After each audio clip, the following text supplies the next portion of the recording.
Olá, me chamo Diego Carneiro, sou advogado especialista em direito condominial e no espaço jurídico deste mês abordaremos um tema que gera muitas dúvidas no universo condominial. É um tema trabalhista.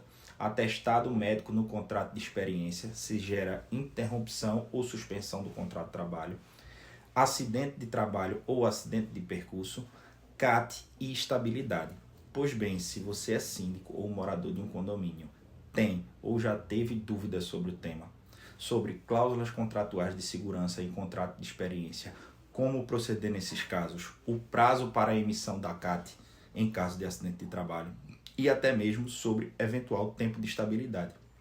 Fique tranquilo, se você ainda não conhece sobre o assunto, nos próximos minutos irei te repassar informações valiosas e retirar várias das suas dúvidas sobre o assunto. Não esqueça de deixar aqui o seu like e de compartilhar esse vídeo levando essas informações adiante, pois a sua dúvida também pode ser a dúvida de outro síndico ou morador de condomínio. Desta forma, a sua colaboração espalhando a nossa palavra é muito importante para trazer esclarecimentos à coletividade condominial.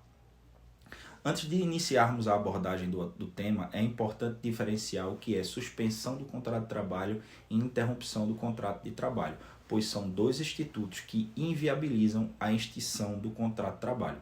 No caso da interrupção, a empresa continua pagando os salários ao empregado e o período será computado como tempo de serviço. Já na suspensão, o empregado não recebe pelo tempo inativo e tal período não conta como tempo de serviço. Pois bem, indo direto ao ponto, a CLT, em seu artigo 476, o artigo 63 da Lei 8213 de 91 e o artigo 80 do Decreto 3048 de 99 estabelecem que o empregado afastado por auxílio-doença encontra-se em licença não remunerada e o contrato de trabalho está suspenso. Porém, em caso de contrato de experiência, que automaticamente torna-se por prazo indeterminado ao final do prazo estabelecido, se não houver manifestação das partes, é necessário atentar ao que diz o parágrafo 2º do artigo 472 da CLT, que exige cláusula específica sobre a contagem ou não do tempo de afastamento para terminação do contrato. No contrato de experiência, o tempo de afastamento somente não será computado na contagem do prazo contratual se as partes assim o acordarem. É o que prevê o parágrafo 2º do artigo 472 da CLT. O que diz tal legislação? Nos contratos por prazo determinado, o tempo de afastamento, se assim acordarem as partes, não será computado na contagem do prazo para a respectiva terminação. A controvérsia, ela reside em saber se há interrupção do contrato de trabalho firmado a título de experiência por força de atestado médico e se tal fato tem o condão de postergar o termo final do ajuste, de forma que o empregado tenha o direito a continuar trabalhando pelo mesmo período em que esteve afastado ao retorno do afastamento. O contrato de experiência é uma modalidade de ajuste por prazo determinado, em que, ao seu final, extingue-se o liame empregatício, sem que seja necessário para qualquer das partes expor os motivos pelos quais desejam o fim do ajuste. Dessa forma, se ao final do contrato os serviços do contratado não interessarem mais ao contratante, não se faz necessário que este comprove qualquer motivo para a terminação da relação contratual. Se o contrato de experiência não prevê a hipótese de que não seria computado o tempo de afastamento na contagem do prazo, este extinguiu-se normalmente com o advento do seu termo pré-estabelecido, ainda que o obreiro estivesse afastado nessa data. Segundo Alice Monteiro de Barros, o prazo do contrato de experiência flui normalmente durante o período em que o empregado estiver afastado, desfrutando de benefício previdenciário, a não ser que as partes tenham ajustado o contrário. Isso ocorre porque trata de uma modalidade de contrato por prazo determinado e enseja a aplicação do que diz o 472, parágrafo 2º da CLT, como falamos anteriormente. Embora o afastamento por doença inviabilize a experiência pretendida pelas partes, não tem ele o condão de projetar o ajuste, em face dos termos legais, a não ser que se comprove acordo em sentido contrário. Se houver ajuste nesse sentido, o trabalhador, ao retornar do afastamento, deve cumprir o prazo restante do período contratual. Optando a empresa em continuar com o trabalhador, converte o contrato de trabalho por prazo indeterminado. Se não houver interesse, ao final do período deve proceder com o cálculo das verbas rescisórias e realizar o desligamento do colaborador, mediante quitação dos haveres trabalhistas.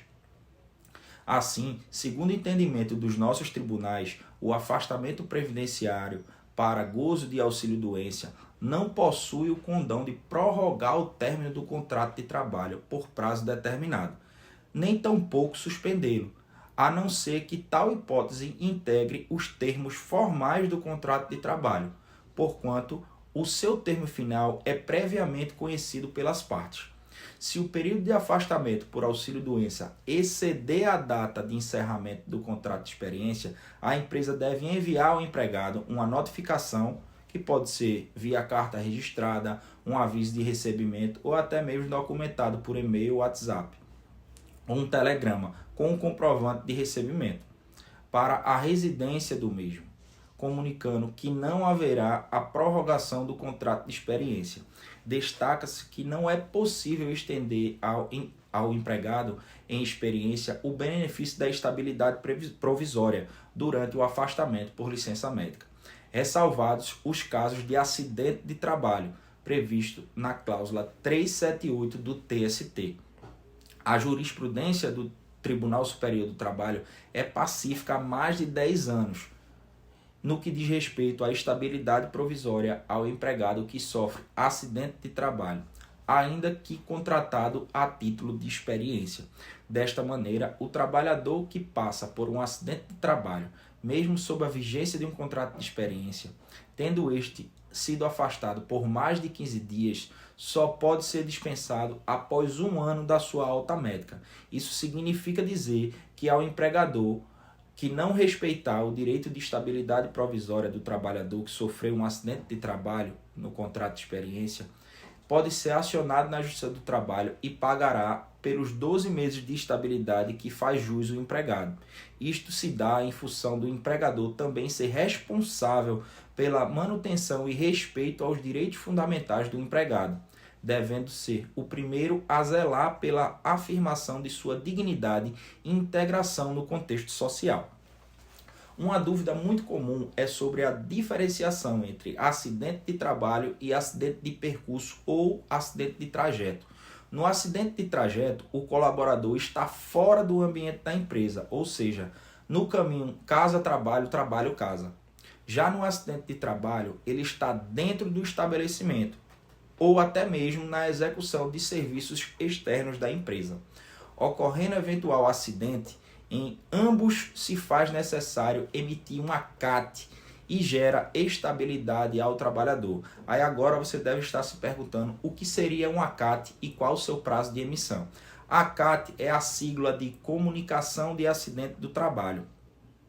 Trata-se de um documento que registra formalmente os acidentes ou as doenças relacionadas à atividade laboral.